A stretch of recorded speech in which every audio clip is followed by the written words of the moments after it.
Hello, everyone. Welcome back to another week.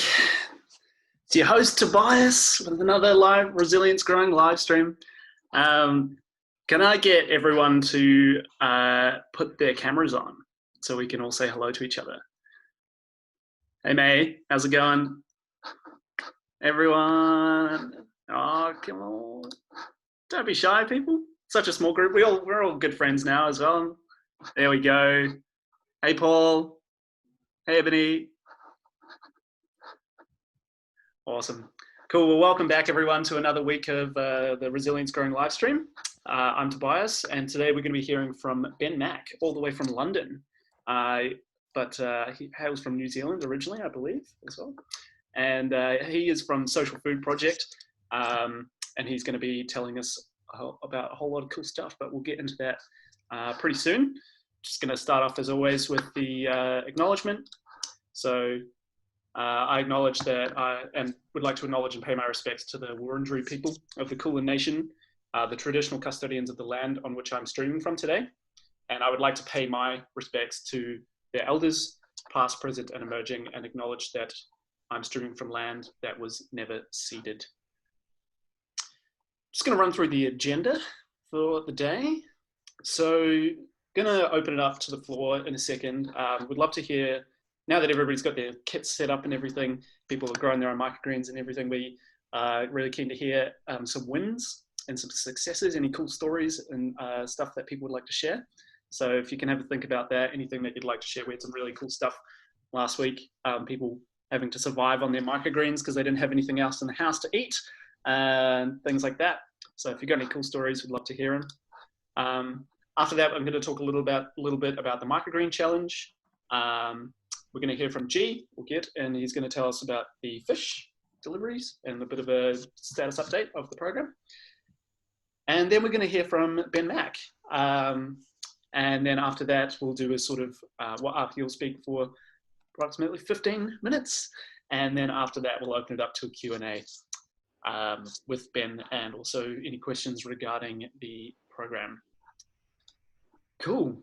Yeah. So does anyone have anything that they'd like to share? Any cool stories from the week? Any wins or successes? Feel free to unmute yourself and just speak out into the group. We'd love to hear from anyone.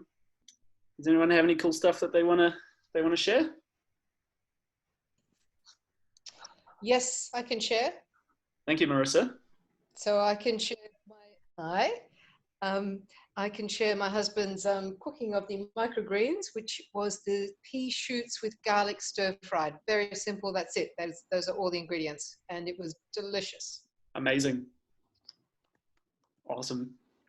I also had a garlicky dinner with my microgreens. I had a creamy vegan garlic pasta with red cabbage microgreens. It was very good.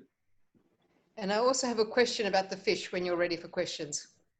We'll open it up to questions at the end of the session. If you can hold on till then. Thanks, Marissa. Yep. Awesome. Thanks for sharing. Does anyone else have any cool stuff that they want to share? Paul? Or is he just blowing a kiss? That'll do. Just blowing a kiss to Serena. Come on, keep it amongst yourselves. Yeah. We've been eating our greens, and they're still growing crazily, so we can't really keep up with them, actually. Awesome. That's good. Cool. And what greens have you been growing? Just still the peas. I think they're like the chickpeas. No, I was just in Germany. Other snow peas? All the other microgreens kind of got forgotten or failed, so we're just surviving on the ones growing out the top of the fish tank at the moment. Oh, it's a bit of a learning curve. Yeah. Sure. Yeah, it was a bit more, they need a bit more maintenance than we had time for. Yeah, we're going to get to them early before they get too big. Key. Yeah. Awesome. Thank you for sharing, Paul. Sweet. All right. So I'm just going to talk quickly about the microgreen challenge. So we've been running it for a little bit now, but for those of you who don't know what it is, or you maybe have missed it in the EDMs, we're running a thing called the Microgreen Challenge at the moment. It's pretty simple. We're basically just encouraging everyone to post photos of the meals that they've cooked with their microgreens. So any recipes, any cool photos, any cool creations you have with your microgreens, you can either post them on social media with the hashtag resiliencegrowing and at @FarmAllHome, or just chuck them in the Facebook group as well. And on the 15th of June, we will be announcing a winner for the most creative and the one that probably gets the most laughs out of the FarmAll team. And they will win 3 months of supplies after the program is finished. So that's hemp and seeds, a 3-month worth supply of hemp and seeds, which is a pretty awesome prize. It'll keep you going for another, probably more than 14 weeks, or maybe 12 weeks. I guess that's 3 months. Yeah, so get posting. You've still got a couple more days until the 15th of June, and we'd love to see your creations. Shout outs to Caroline Bellick and Will Tate for their awesome creations. Will's one definitely got some laughs with the Eggy Island. That was quite, I don't know if you guys jump on the Facebook group and check it out if you guys haven't seen it yet. It's pretty funny. Cool. All right, I'm going to pass it over to G now. If you want to give us a little bit of a word. Maybe let's go to the Q and the main talk first. G's still on his way back from okay. finish interview. Yeah. So we'll do the fish update with G. He'll be joining me on the couch very soon here. But yeah, let's do Ben. Yeah. All right. Cool. Yeah. No worries. So yeah, we'll hear from G at the end of the session, I guess, about that. Cool. All right. Well, without further ado, we're going to announce Ben Mack to speak.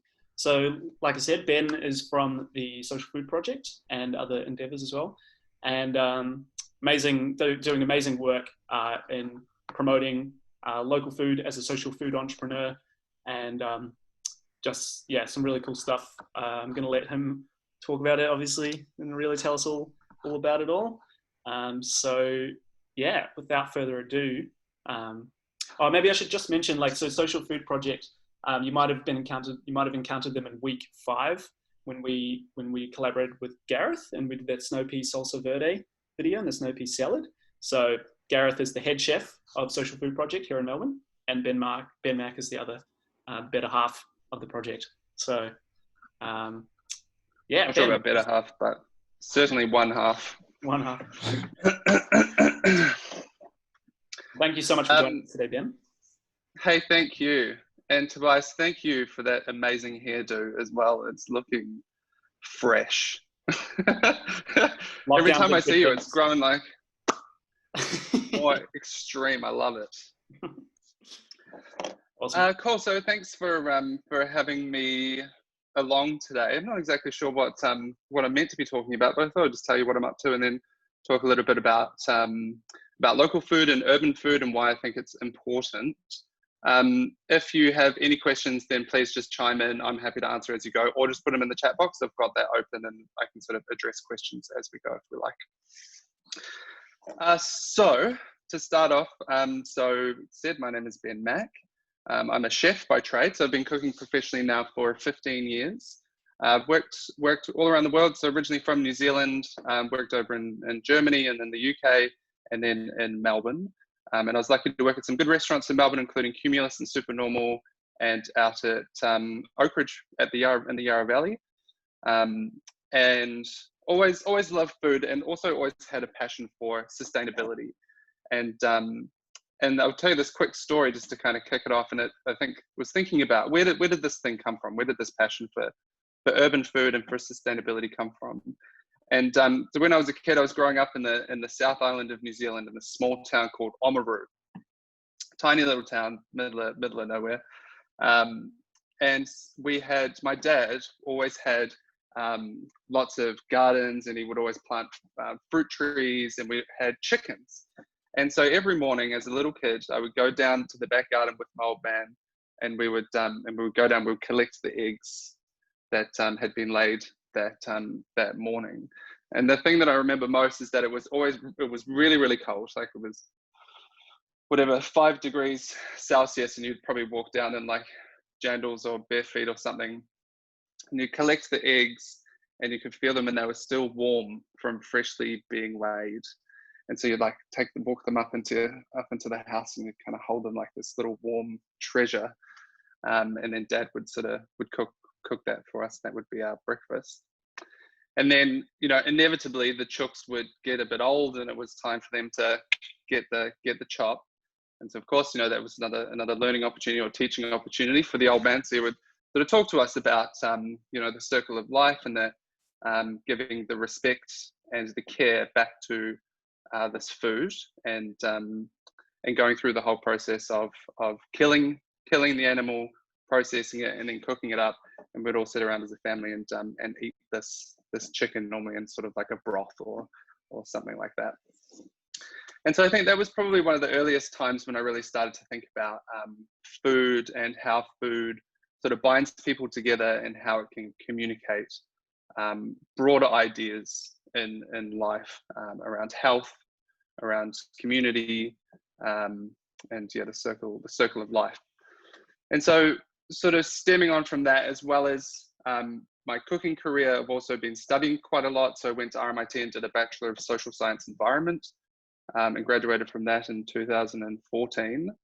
And then now I'm actually over in London at the moment doing a Masters of Food Policy at the University of London. So looking at sort of the big picture stuff in the food system. And so, as Tobias said, while I've been doing that, I've been doing a few small businesses. So they've got 2 small businesses. One of them is called the Social Food Project. And so we're all about connecting up catering and cooking food events with sustainability education. So we do a whole range of corporate catering, private parties and weddings, cooking demos, kind of standing up and talking about food and whatever, and flicking some pans around. But always trying to incorporate these ideas around sustainability, around zero waste, around the importance of local food, around what it means to be a good food citizen, basically. I won't go too much into that. You can have a look at the website, but the idea is that we're a bit of a social enterprise model. So we have our services that we charge for, and our corporate clients, local councils, pay us to do quite a bit of work in private stuff. And the revenue from those services go into fund our community projects. And the projects are dedicated to educating people around food waste, local farms, and thinking about the future of food projects. And then the second thing that we're doing is called We Eat Local, which is an app which highlights local food near you. One of the things that I've identified as being really important is this idea of local and resilient food systems. And unfortunately, we're seeing a trend certainly over the past since the Industrial Revolution, really, but more over the past 50 years, we're seeing less and less small family farms, and more larger industrialized sort of monocrop style farms. And that's meaning that the food is less nutritious. It's got a lot more embodied energy and a lot more pollutants, both sort of input and output, and it's creating a lot of or a lack of resilience in the system. And I think what COVID's kind of showing us now is that we need more resilience in our food system, and the sort of just-in-time model of just bringing food just to the supermarkets on the day or the day before can be quite fragile. And if we're not careful, then we might run into a bit of trouble down the line. So that's a little bit about what we're up to. What else do you want me to talk about? So one of the other things that we love to do is partnerships. So, you know, one of our core principles is that you can't do this stuff on your own. So you've got to work together with people. And so we've got a couple of good partnerships. One of them is with Noisy Ritual, which is an urban winery up in Brunswick. Not sure if anyone's been up there before. But it's really fabulous. Sort of a great story about this couple of dudes who wanted to make wine together and made a batch of wine with their mates, and then more of their mates heard about it and they say, hey, we want to come and make wine. And then it grew and grew and grew until now they have a couple of hundred people every year coming together during vintage to make wine and share in that experience.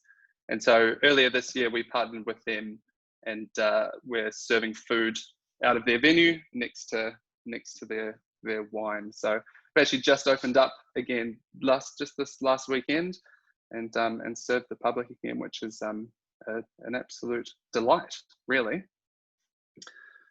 One or two other things, I guess, thinking about resilience and thinking about COVID is it's been a really tricky time for us. It's been really hard. We lost sort of $50,000 worth of bookings and events basically overnight.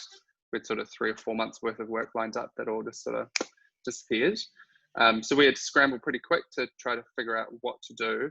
And so we ended up doing a food delivery service. So it was sort of food sourced directly from local farms. It would go, the farmer would harvest it, drive it to our kitchen. One chef would prep it, and then the next day would drive it out to the people in their homes. It's probably one of the shortest supply chains that I've ever seen, outside of probably just cooking it on the farm and delivering it out. And so, although it was really challenging, one of the really amazing things is that over this past sort of 12-week period, we've really built these amazing relationships and this really cool community of people that we're seeing week in, week out, sort of making the food and delivering it to them. And there's a lot more this sort of real-time engagement, this sort of touch point of regularity, which was something that we found was really special and something that actually we didn't have before. And so we're starting to think now, and I guess like everyone's starting to think now, is what does the future of food look like? And I think one of the cool things is that we've got this opportunity right now to sort of reshape and to have new conversations around how we do food. You know, is it best for lots of different countries to specialize and just grow that one thing and then trade it on a global marketplace, which is the sort of system we have now? Or is it better to have diverse, smaller systems where we sort of everyone grows a little bit of everything all around? How does the debate around urban-rural divide play out? You know, what does the future of our cities look like? All of these are the sorts of questions that we're sort of thinking about, and how we might be able to talk into that. So I'm sure Farm Wall is as well. It's kind of central to the work that they do, which is pretty amazing. And so I'll just share one last idea. Is one of the things that we're looking at is we're taking inspiration from CSA. I'm sure you guys may have heard of this before, but community supported agriculture. And so for those of you that don't know, the idea is that if you've got a farm, you can sell almost like shares, or you can sell a piece of ownership of that farm to families, and they all pay a subscription and pay quarterly or monthly. And then whatever that farm produces, they provide that food back to those families. The farmer can produce with confidence, knowing that they have got their revenue sort of sorted and consistent. And it's good for the family because they get really good value. And as long as the farmer's done well, then they also get to share in that bounty and in that good production. And so we're thinking about how we might adapt that model and use it to bring it into to food service. It's a little bit different because we're sort of a middle person in between the customer and the producer, which I think is one of the coolest things, sort of talk upstream and downstream. But we're sort of playing around with a few ideas on that. So that's a bit about where has it been successful before. So I mean, there's lots of community supported agriculture models here in Australia, in Victoria. So Jonah Farms is quite a famous one. Colin and Sally's Beef is another one. And so the idea is that they might pay whatever, $200 a month, and then once a month they get a delivery of different cuts. So they're pork farmers. They'll get different cuts of pork, so they don't get to choose. They get some prime cuts, some artisanal cuts. Also, the farmers the Jonah out there will process down some of the fat and make soap. They make their own beautiful, some of the most delicious harmons that I've ever tasted before. And so the idea is that the Jonah, they have their secure revenue every month in, month out, and they can just concentrate on producing good food that's good for the environment, it's good for their animals. They don't have to try to overproduce just in case the market bottoms out. They can do that with confidence, and it works really well on both sides. The question from Quinn: I was thinking recently about the role of Indigenous foods and having a strong, diverse local food source. Yeah, do you see this as an important step for the future? Yeah, for sure. So how do you make sure the sort of food more accessible, and how can we incorporate it into our farm all systems? Very good questions. Absolutely. I mean, there's lots of aspects to this question. There's when we talk about food and we talk about sustainable diets, a representation of culture and identity, to think more about ecology. But I think it's equally as important to think about the social aspects. What are the stories that are being passed through food? How does the food that is grown in a particular location talk to us about the land and the geography? And then the people that produce that, I think, is really important.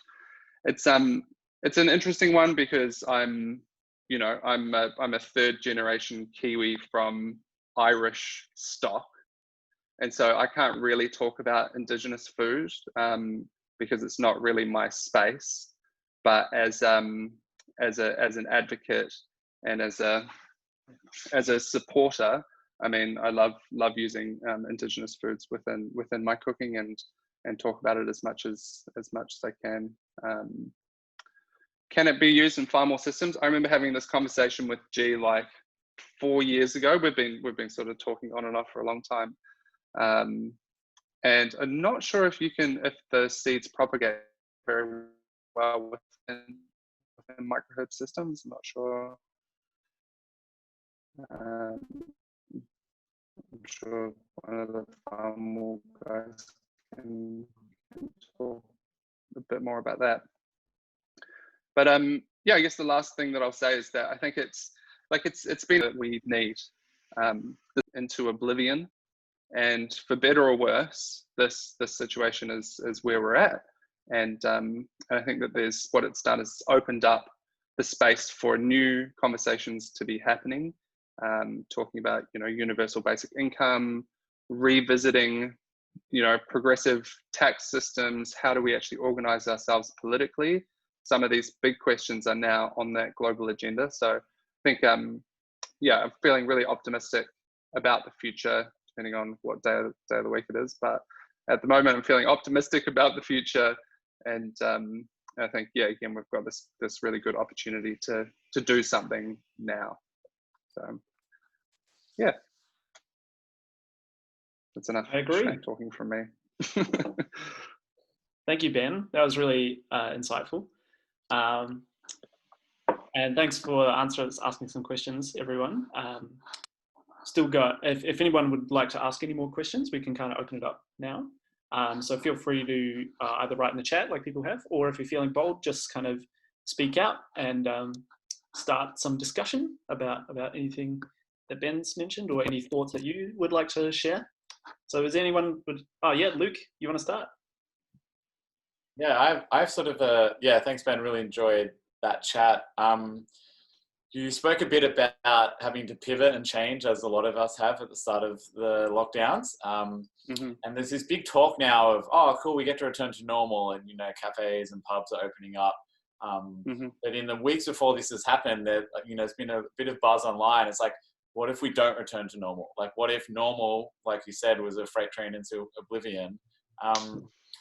How do we keep this conversation going now that I think, for at least in the Australian New Zealand context, we've probably got out of this quicker than we thought. When this started, we thought, oh, it's going to be 6-9 months. We're all going to be cooped up, and we've kind of returned to normal life fairly quick. How do we harness that buzz and that energy from the initial sort of lockdown period and stop people from just defaulting back to capitalism 101 and, you know, just going back to all those kind of normal ways that actually were quite destructive? Yeah. So that's my fear. That's what I'm scared of. Yeah. I also am afraid that that's exactly what's going to happen. As far as, I mean, if you're asking me how to make meaningful social change, political change, then I mean, there's lots of different ways. But you know, getting out on the streets, like with the change that we've seen in the last 10 days in relation to George Floyd, has been absolutely amazing. And I think it's getting down and actually, you know, physically saying this is what I believe in, this is what I don't want to see happen anymore. That's incredibly powerful. And then the other thing is, I guess, I mean, every industry has its sort of opportunity, but in a way also its obligation to think about what we can be doing differently. And so within the hospitality sector, you know, I'm a part of a few groups that are having these conversations around. It's like, all right, we know that in the past years, hospitality, especially in Melbourne, has been running at a loss, has been running on the smell of an oily rag, where people aren't being paid properly. You know, the coronavirus scandals, the customers aren't paying the sort of fair price that then gets transferred onto farmers. And so there's talk about how do we actually change this. And one of the ways, and certainly what we're doing now with Noisy, is by we're only offering a set menu. So we say, if you want to come and have a food and wine experience with us, it costs $55. And you can, obviously, we'll work to any dietary requirements and change that around.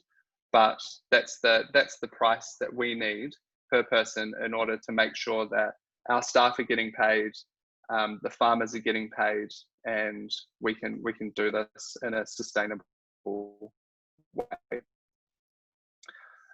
So I think that's one. Another one is taking bookings more seriously. Like, you would be astonished. Like, we were open on Friday and 20 people only, and we still had 4 people not show up. And it's like what's wrong with people?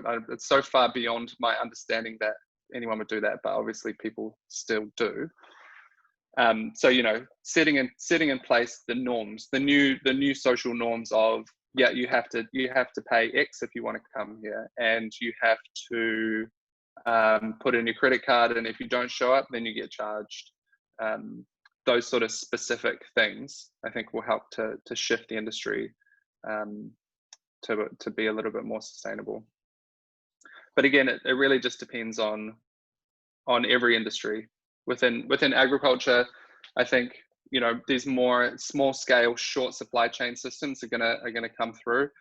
Farmers markets, things like Open Food Network, things like Weed Local, that connects people up and shows you where you can go and support these local food systems. I think that's one good thing that we can hope for. But again, it's going to take a concerted effort by leaders, you know, by people who are willing to step up and say, hey, I've got this idea, I'm going to try it out. If it works, other people will follow. Sure. Yeah. Awesome. And I mean, even what you guys are doing here is really cool. So I mean, you know, to have this online program where you've got a touch point, where you've got people that you can get together once a week, learn together, talk to each other, build these communities. I think that's a really good model of what we could be doing moving forward. A little bit less individual, a little bit more community based, I think is the way. And that kind of leads into a question that I actually had for you, Ben, which is like, how does community and like belonging play a role in local food? Do you feel like it plays an important role of what local food actually sort of represents, or what it is, you know, what it can, like the benefit it offers over the systems that you've been talking about, the more industrial systems? Yeah, well, I mean, yeah, it's a very multifaceted question, and my thoughts on it are still a little bit kind of mixed around. But you know, when you produce food, when you produce food in such a way, if you produce food for export, then you're producing food that is designed for shelf life, is designed for consistency, is designed for mass production.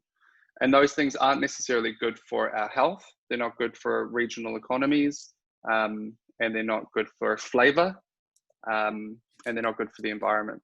Whereas when food is produced for local markets, and it's not always that food produced near you is better, but when food is produced for local markets, it means that they don't have to worry so much about producing tomatoes that will stay good on a truck for 2 months and look exactly the same as every other tomato.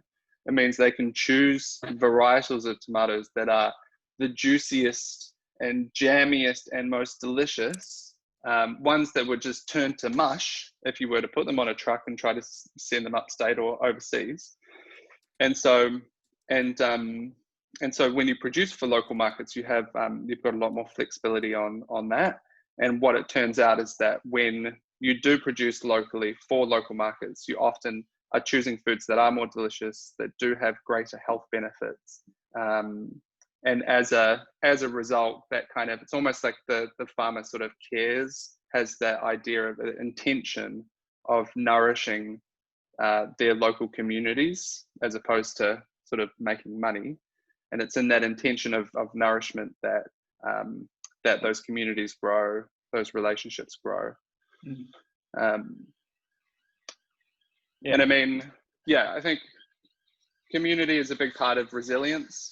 I'm not sure what it's been like for you guys there in Melbourne, but one of the things that we see is, you know, especially with this COVID stuff, you start seeing, you know, signs up around and saying, oh, hey, you know, if you can't get your groceries, then come and give me a call. Or hey, I didn't need this box of apples, come in for, please help yourself to an apple.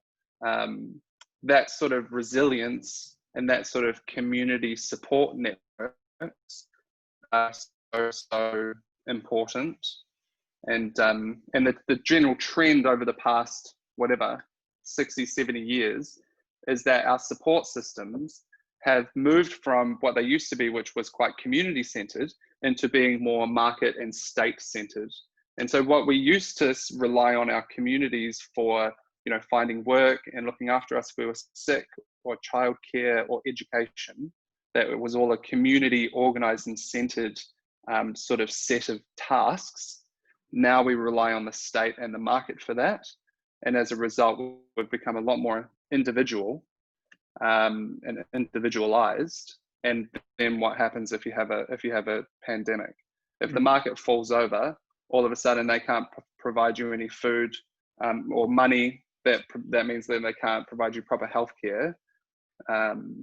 You know, that becomes a problem.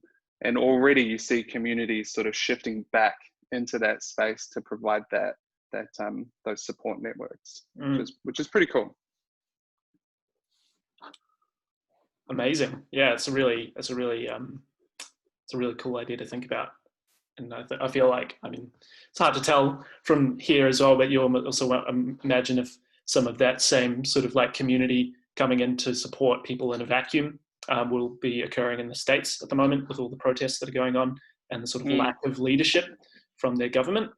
Does anyone else have any kind of questions or anything they'd like to add to the discussion at this point?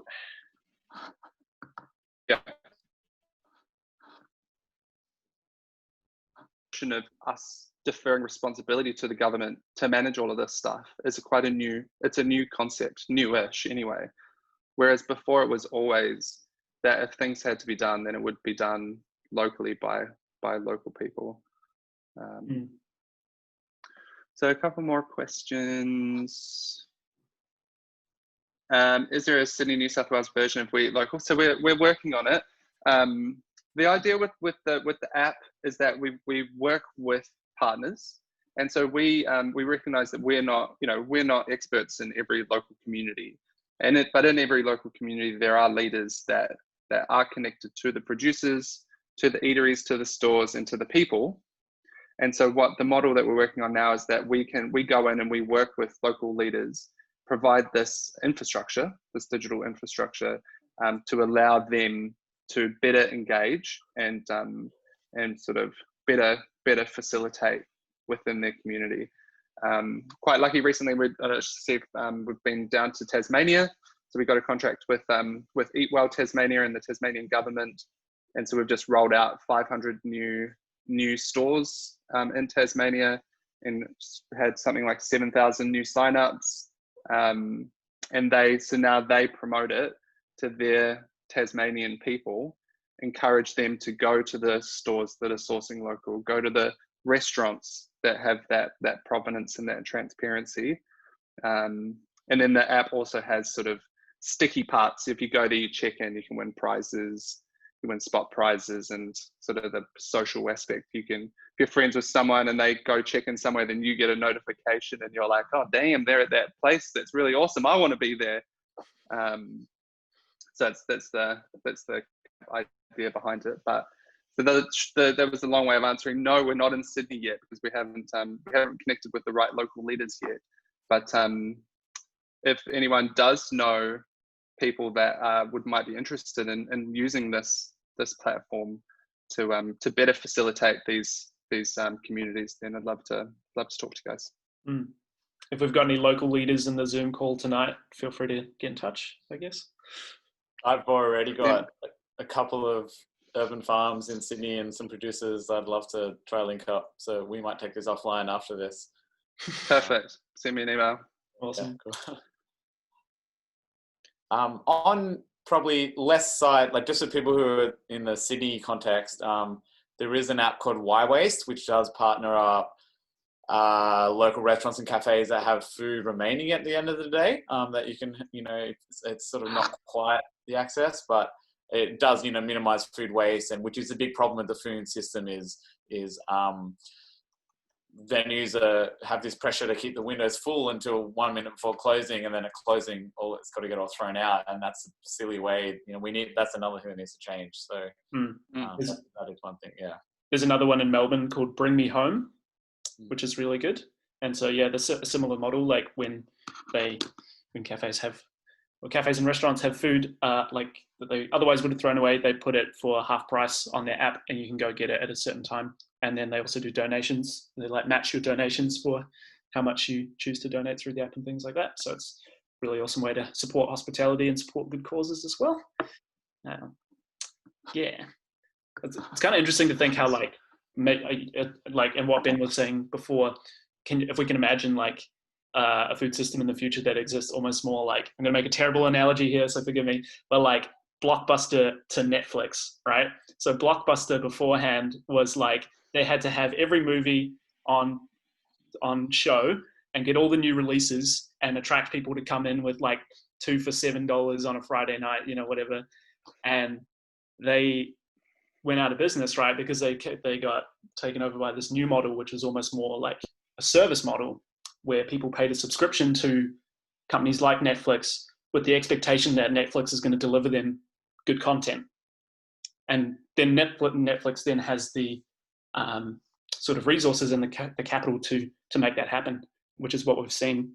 And if you can imagine that happening within the food system as well, I think that could be quite amazing. If we, instead of going to a supermarket where they have to stock every single shelf with everything and try and entice us to buy different things, if we instead just paid directly to the farmer with the expectation that we were going to get everything that we needed, or at least everything we needed in one particular area, and then they had the resources and the sort of support that they needed to do that. I think that would be quite exciting. I would like that. It's market be awesome.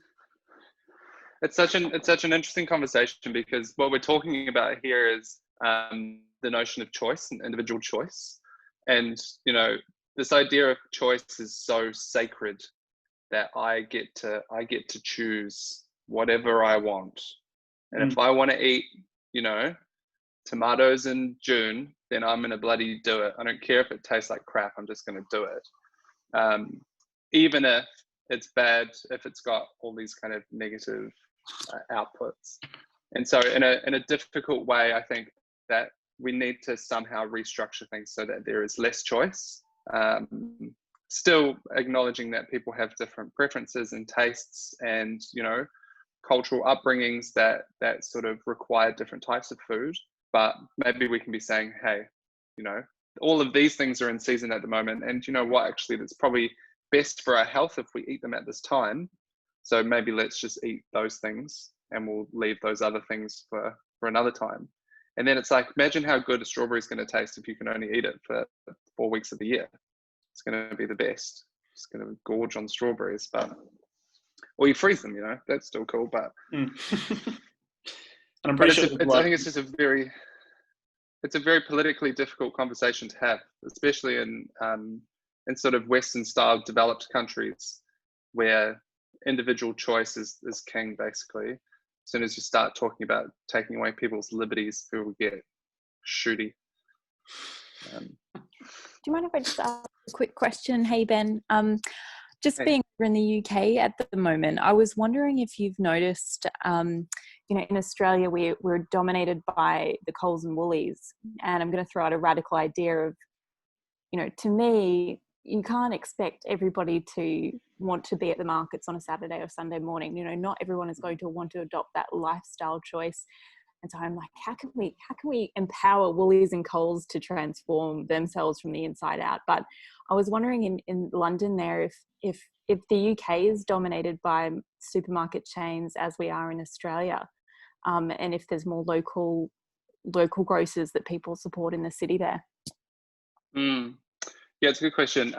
So the short answer is no. So what we have in Australia is a duopoly, whereas in the UK there's more like 6 different supermarkets, and they all kind of, it's a little bit odd because they kind of have a little bit of a different social standing for each of them. So the wealthy people go to Waitrose, and the working class people go to Tesco's, and then the middle class people go to Sainsbury's, for example, or Aldi or whatever. Because there is more competition, it's ultimately better. They have to play off against each other. It's always going to be a healthier sort of economic environment when you've got more of those people. But again, I think it's, you know, the power of protesting and standing up and saying that things aren't okay is really powerful. So an example of that is you know, Jamie Oliver's Chicken Run, or the guy's name that did the War on Waste episode. Like, so for example, Jamie did this thing, which is an expose on industrialized chicken production in the UK, and it aired on telly, and then overnight normal chicken sales went down by 40%, and organic chicken or free range chicken sales went up by like 25%. And all of a sudden the supermarkets were like, oh shit, we can't be seen to have this sort of inhumane sort of production method associated with us. We've been sort of caught out by the consumer watchdog, and they changed. And now all of them only stock free range chicken, basically. And so, you know, it's that kind of, often people, you know, businesses and state need that that base level grassroots driver to push policy and to push change, because otherwise they're just going to try to milk it for as long as they can, really. Maybe I'm being pessimistic again, but and a few healthy celebrity endorsements never heard as well. Yeah, so I mean, you know, people who have the ability or the platform to be able to talk and to have people listen, I think, have an obligation to stand up and say this sort of stuff. So yeah. Cool. Awesome. There were some other questions. There Any was good one resources to stay tuned and what's in locally? Yeah, depending on where you are. So I like the Sustainable Table. I don't know if you guys know that as a website, but it's packed full of really, really great information about food. Has a seasonality guide in there as well, and has, you know, lots of different. It's got this kind of ethical shopping pyramid, which says, you know, buy most at these places and buy least at these places. And yeah, I guess coming back to the part of the question about, you know, we can't all go to farmers markets on Saturday. We might not want to.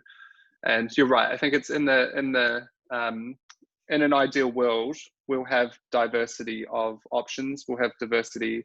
People can go to the shops, or they can order online, or they can go to one of, you know, these 4 supermarkets. But at the same time, you know, just more isn't necessarily better. So it's just kind of, it's a bit of a tension between diversity and, you know, not having everything available all the time. But I know certainly in the UK, there's a lot more local sort of food distribution businesses. It's like Farm Drop, there's Riverford. It's the kind of all sort of pantry stables and circles and lots of things delivered. So that's really popular over here. Also, farmers markets are a lot more regular over here, and there's more of them. So it's like if you can't go on a Saturday because your kid's got soccer, then you can often find one midweek to do your shopping.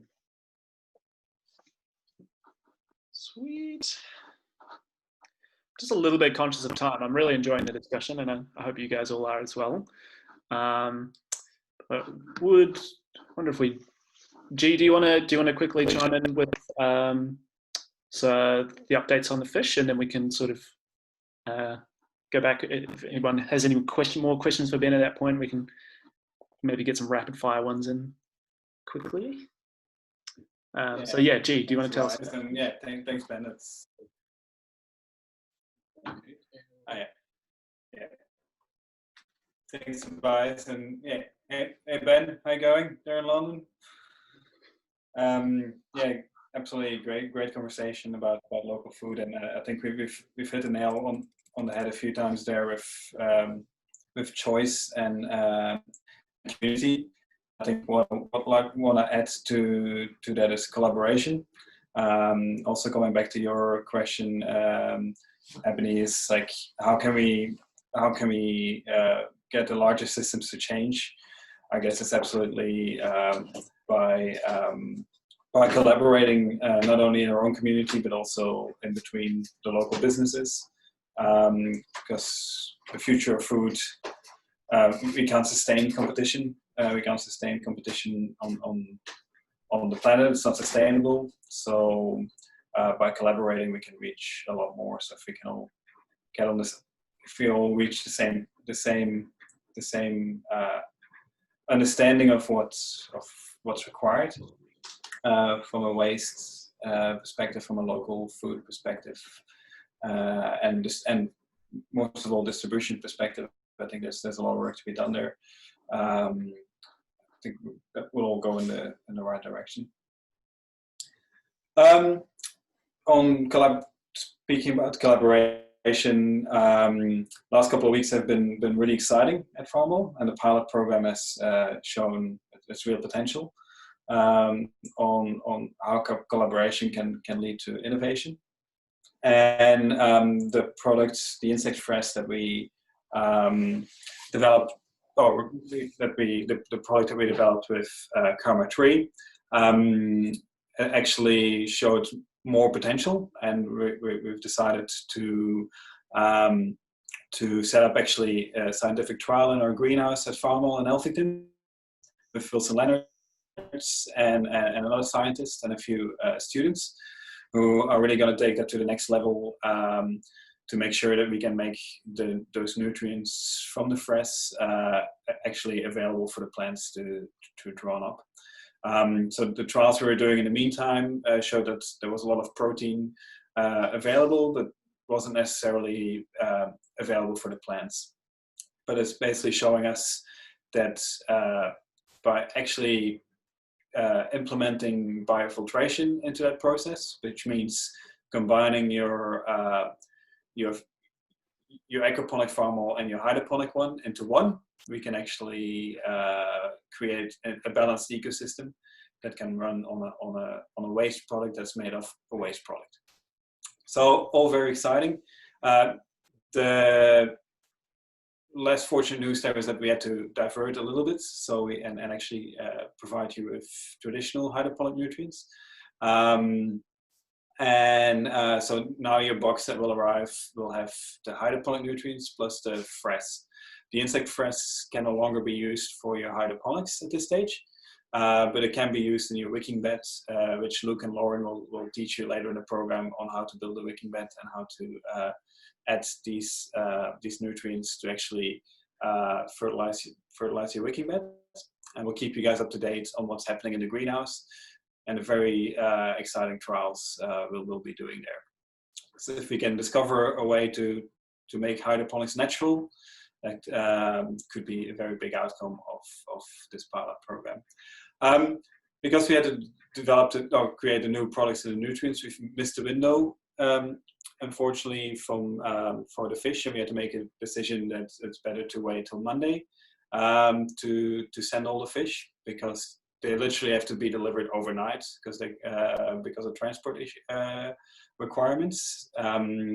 So we can't get them waiting over the weekends in transport. So I know we promised week 7, and I'm always the one apologizing, so I have to apologize again.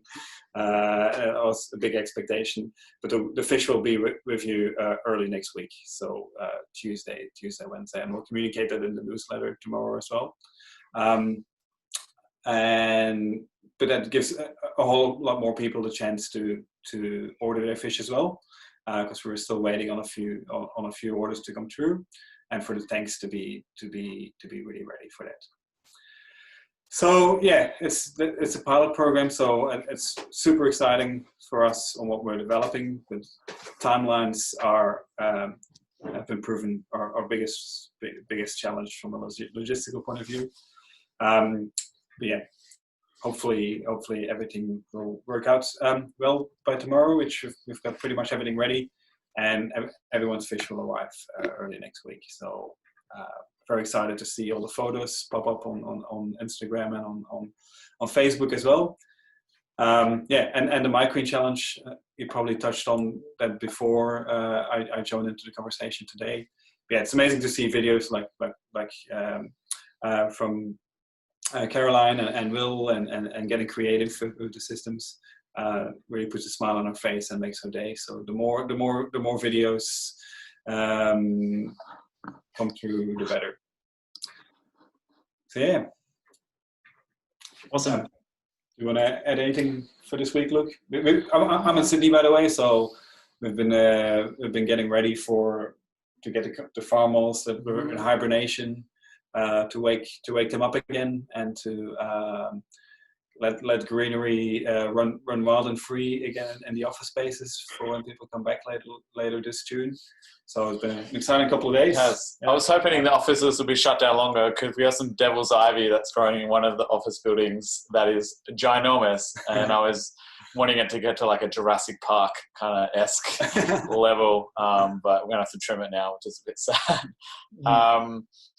Yeah, so I mean, it's been really great seeing the photos show up. Some of the like concoctions you've been cooking up with the microgreens look like they should be like in a Bon Appetit video or something. They're amazing. So that's been really, really exciting to see.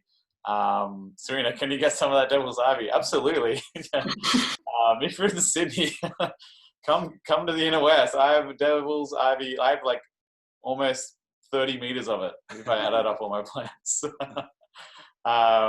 Yeah, so like it's really exciting. Like just like all the produce that I have around me means hopefully you guys should have that produce around your place right now. So I'm looking here, and I got peas, and I got chard, and I got broccoli, and I got cabbage, and it's all happening. So it's coming to a really exciting point.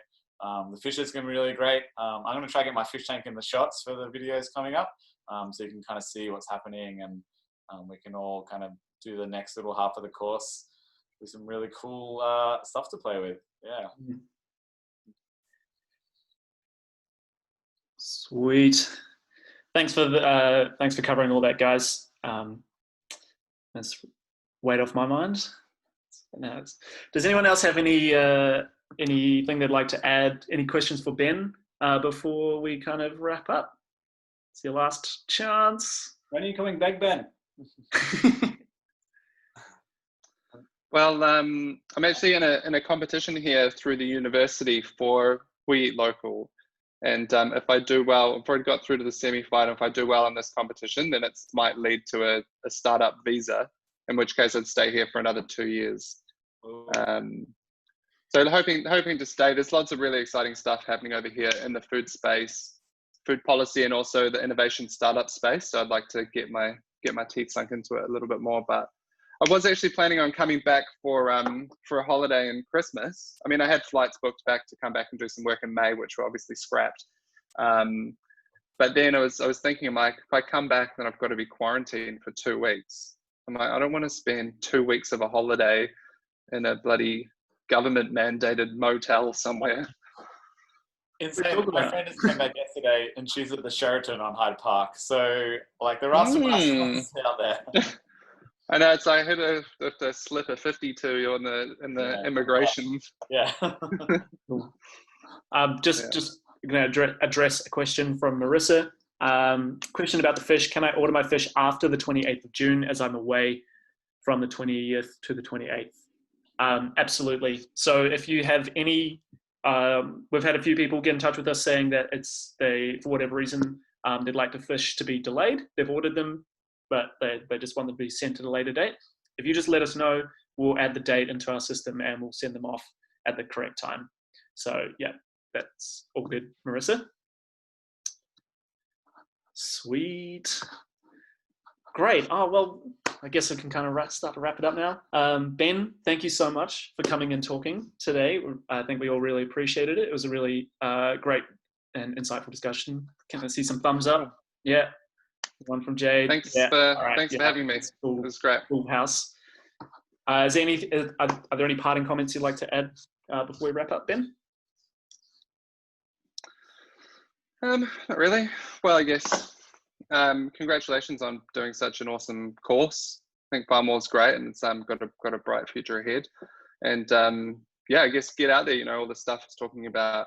The world's changing, but the status quo is like pulling back hard. So everyone needs to kind of pitch in to try to create this better food system. And now's the time to get involved and do that stuff. So absolutely. Awesome. Cool. All right, so that's it for tonight, guys. Another great Resilience Growing live stream. Thank you all for coming. Tune in on Saturday if you like for the kids session, and we'll be announcing the microgreen challenge winner on Monday. So if you cook up any crazy creations over the weekend, make sure you share them on social media using #ResilienceGrowing, or post them in the Facebook group as well. Thank you everyone for coming, and nice good fun. night. Thanks everyone. Bye. Nice speaking with you. Bye. Sure.